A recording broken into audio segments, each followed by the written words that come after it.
I'm pretty sure I'll always have a modern touring bike in my garage because that's my favorite type of riding is going out with the guys for a couple days on our weekend and taking a touring trip. That's kind of what I'm doing right now in my motorcycle journey. So right now I have a 2023 Road Glide ST. And I've had this bike for a little over a year now, and I kind of try to do modifications in sort of like waves or phases. So kind of like phase one is the ergonomics, getting the bike set up to be comfortable for me and how I like to ride it. So one big thing for me is that I'm just not really into ambient music. I'm not into stereos and stuff like that. So the first thing I did, which was kind of motivated by saving a little bit of money, if you watch the T-Bars versus Risers video, I went with T-Bars because it saves a little bit of money. I already kind of know what I like. I like a pullback plate and 12-inch bars. So I have a 13.5-inch rise overall, and that's perfectly comfortable for me. I was previously using Saddleman seat, and I have nothing against Saddleman now. But Dante from Lepera came into the shop, and he turned me on to Lepera. And I kind of feel like Lepera foam feels like what I expected Saddleman break-in to feel like. And my last couple Saddlemans never really broke in, and the Lepera just feels like that from day one. So I'm really enjoying the Lepera for comfort, seating position, everything. Other than that, I've done a couple windshields. This one is a weird Memphis Shades one that I'm trying out, but I really like the Harley Touring windshield. It comes in like a clear, but I ended up painting it black, and I think it looks better like that. But that windshield's been great so far. A set of slip-ons, Reinhardt slip-ons. I got the HP 45s because they have a really nice bronze accent that matches the bike. And it was just kind of a simple thing to, get some decent sound out of the bike without investing too much into a 2-in-1 and tuning the bike when there weren't maps available yet. And one of my favorite things has been deleting the infotainment system. So I actually moved my gauges up into the spot where the infotainment system goes. This is just a very inexpensive 3D printed gauge mount that bolts right into where your infotainment system bolts in. So you just pull out your infotainment system, you mount your gauges inside of this bracket, and you bolt it right into the two front bolts where your infotainment system was bolted in. And this has kind of been the best of both worlds for me because my favorite thing about the Batwing fairing is how the gauges are laid out from the inside. I really like the way that looks as the rider and sitting in the cockpit of the bike, because I feel like I'm not taking my eyes too far off the road. Like, it doesn't feel like a chore to look at my gauges while I'm looking at the road.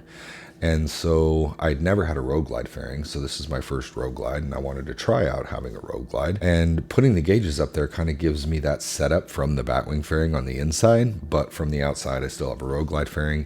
And for me personally, I'm not losing anything because I'm not going to use the infotainment system at all anyway. So in lieu of using the built-in navigation, I prefer my phone. Apple Maps works great. Google Maps works great as well. So I have a quad lock mount right in the center of my bars, and my phone mounts there perfectly. I connect it to my Bluetooth headset in whatever helmet I'm using, and I can hear my GPS prompts. I don't really listen to music too often. Every once in a while I'll put music on, but mostly I have my headset just for GPS prompts and to be able to answer the phone if my wife calls. A couple other things I did was the engine guards. I changed the engine guard and the saddlebag guards. So the front engine guard is the Harley one off of Matt's CVO. Matt wanted to put the traditional, chopped hoop style on there so he could mount highway pegs, and he offered it to me, and he just gave it to me. So it bolted right up to my 23, and I think it looks great, and it's something that Matt gave me, so it's pretty cool. The rear saddlebag guards are by Watchtower Fab, and these were gifted to me by a friend of the shop. He comes in all the time. He wasn't using them, and he was like, "Hey, these fit your bike. Do you want them?" And I was like, "Yeah, thanks." So thanks, Paul. Appreciate that. Watchtower Fab also makes the bracket for the Baja knockoffs. So I don't have the real Bajas. I have the Amazon knockoffs. So total for the bracket, powder coat, Amazon lights, and I had John Terado install them with a relay and all that, I think I paid less than $300 total, which is significantly cheaper than one Baja light. And for me, it achieves the look. And I know it's a little bit cheaper, but I did like the feature of having the halo. The Amazon lights have the amber halo around them. So I asked John to wire that up to my low beam so that when I'm riding in a group, I don't have to be blinding all my friends. And when I do need light, if I'm up at the front or if I'm riding by myself, then I can flip those lights on and they're still super bright. Not quite as bright as Baja's, but no shade to Baja, but I feel like sometimes those lights can be excessively bright. And I like having the option to turn them off, still have a halo. And I also have the turn signals that are custom dynamics that are just white when they're running. So I don't actually mind riding with my headlights off because I can still see the road even at night. The only other mod that I have on here is I kept my side covers from my Road King after it crashed. They weren't damaged. They are triangle, like FXR style side covers that Souza Cycles used to make. I don't think he makes them anymore, but he used to take your side covers and then cut them down and make them into triangle shape. So I really like the look of those, and it was one of the few things that I could salvage from my Road King that I just wanted to keep them. And the last thing is rear shocks. I have a set of Legend Revo A's. They are the 13-inch. I really like them. They're comfortable.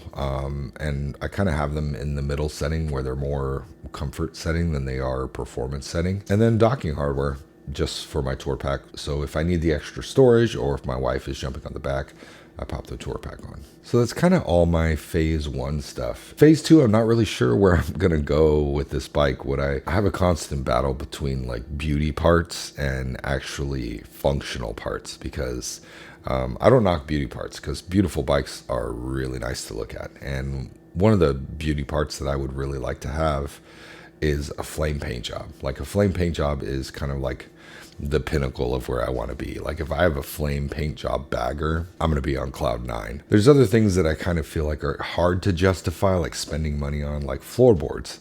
There's nothing wrong with the stock floorboards other than I just don't really like the way they look. And I just haven't brought myself to spend the money on floorboards because floorboards really aren't that cheap. There's hundreds of dollars for a set of floorboards. And I feel like how much of an advantage does that really give me outside of just looks? And if you're going to change your floorboards, then you're going to change your passenger pegs to match. You're going to change your foot controls, like your shifter arm and your shifter tip. It kind of gets into a very expensive project by my terms. So I haven't really tackled that yet, but that is something I want to do later down the line. And I'm kind of on the fence. I kind of have a little bit of back and forth with myself about performance mods. So one of the reasons that I got this bike specifically is because it is the 117. And for my use case, I really don't need more power than what this bike already offers me. I tell people all the time, I'm probably using maybe 35, maybe 40% of what this engine is capable of. And I just don't know that performance mods are in the immediate future for my bike. If I'm being honest, I would love to put a cam in just because I'd like the lope from the cam and I think it sounds cool. But gaining more power isn't really on my radar at the moment. I'm totally satisfied with how the bike performs, and I just don't think I'm going to personally get that return on investment on the power side quite yet. Now, maybe after I've had the bike for a while and it starts to feel more normal and potentially, dare I say, even boring, then I can kind of get into that phase where I want to eke a little bit more power out of the bike and kind of fall back in love with the bike and get excited about it again. Or I might get to that point and I'm like, you know what? I'd rather trade it in. I'd rather get something else and kind of start a new project. So that's kind of where I'm at with the Road Glide right now, a little bit of where I'd like to go in the future on it, and a little bit of my philosophy and kind of how I'm thinking about the modifications that I'm planning to do in the future. I guess I have a little bit of that you're your own worst critic kind of thing where I feel unjustified doing things like a flame paint job because it's only a cosmetic thing. It's only an aesthetic thing. Like, maybe FXDLS Brooklyn would argue that flames give you more horsepower, but I don't know if that would show up on a dyno sheet. Maybe on the butt dyno, but I don't know.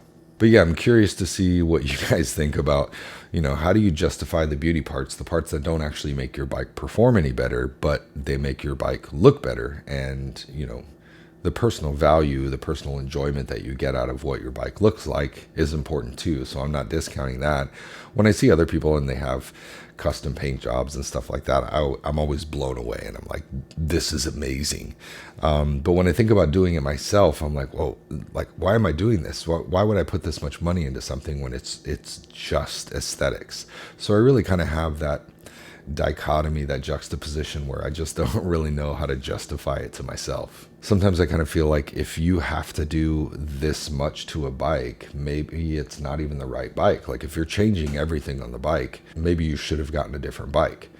Then there's also the side that the reason I got this bike is because it doesn't need much. And then it kind of feels like it leaves me wanting. Like I want to do modifications. I want to customize the bike. I want to personalize it to myself. So I think I'm always kind of going back and forth with justifying things to myself and saying like, hey, that might not really be worth it because what kind of value are you getting out of it? And saying that I'm always going to have a touring bike in my lineup doesn't mean I'm always going to have the same touring bike in my lineup. So how deep do I want to go? When do I hit my point of diminishing return where, you do all these customizations of a bike and then 2-3 years later you go and trade it in for something else, and then you have to start that process all over again. It can end up being quite expensive if this is something that you do every couple years. But I'm open to suggestion. What do you guys think? Should I get a flame paint job? Should I pay $450, $500 for a set of floorboards that don't really change the performance of my bike, but they look a whole lot better than the Streamliner set? I don't really know. I kind of go back and forth. Some days I'm like, yeah, I'm gonna spend $550 on floorboards, and other days I'm like, $550, that's a lot of money. I can do a lot with $550. Why am I gonna buy floorboards? I think Brandon has done this in a very, very nice way. Like when he got his Road King, it was basically a bone stock. Aesthetically, it was basically a bone stock Road King standard. And throughout the years, he has slowly improved and changed these little things, from the wheels to the front fender to getting a Road Warrior fairing. And as he's slowly done these things, you've seen this almost like a time lapse over the course of multiple years where his bike has really transformed. And sometimes I see the value in that, because if you just get everything all done at once, then there's really nothing to look forward to. And I'm kind of a project guy. Like I like to have the next goal. So you get that dopamine fix of, you do this mod, like, I got phase 1 done, and then I get to get excited about phase 2. What am I going to do next? And what am I looking forward to? And if it's all done from the get-go, I kind of feel like there's nothing else to look forward to as far as customizing your bike. And the most important reason I have my bike is to ride my bike. But the second most important reason is that I get to customize it and make it my own and personalize my bike for what I like. But I'm curious to see what other people's philosophies are on this. Is it a financial thing? Are you taking your time to do this stuff because you don't want to drop all the money at once?